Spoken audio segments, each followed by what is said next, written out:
Agencija za strano ulaganje i promociju Srbije planira da u ovoj godini učini Srbiju atraktivnom za snimanje stranih filmova i visokobudžetnih reklama, jer je to po proceni SIEPA industrija koja može uposliti i druge delatnosti u državi.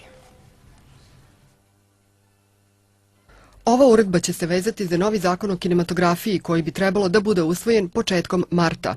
Po proceni Agencije za strana ulaganja i promociju izvoza Srbije, po realizaciji ovih projekata Srbija bi godišnje zaradila nekoliko stotina miliona evra. Za izbor partnera u ovim poslovima postoje jasno utvrđena pravila, kao i način realizacije sredstava. Naša inicijativa bila je da podstaknemo snimanje stranih filmova i visokobudžetnih reklama na način što ćemo im refundirati 15% sredstava koje oni potroše u Srbiji.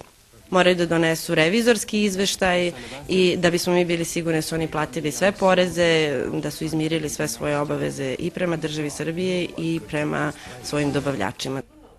Srbija je jedna od posljednjih destinacija u Evropi koja do sada nije imala precizno razrađen program privlačenja stranih filmskih i marketinških ekipa i zbog toga gubilo se i u ekonomskom i u kinematografskom smislu.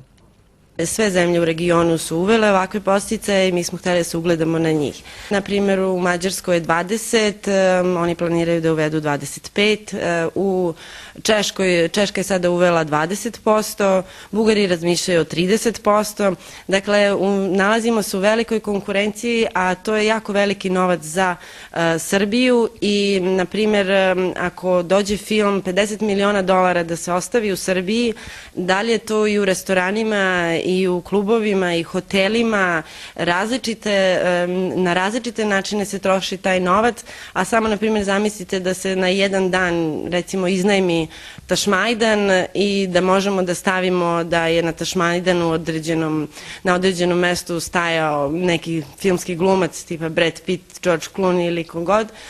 Zamislite kakve bi to implikacije imalo na turizam. Sa dolaskom prve inostrane ekipe u Srbiju, šansu za upošljavanje će dobiti i brojne uslužne delatnosti, tekstilna i drvna industrija, ugostitelji, službe obezbeđenja i sl.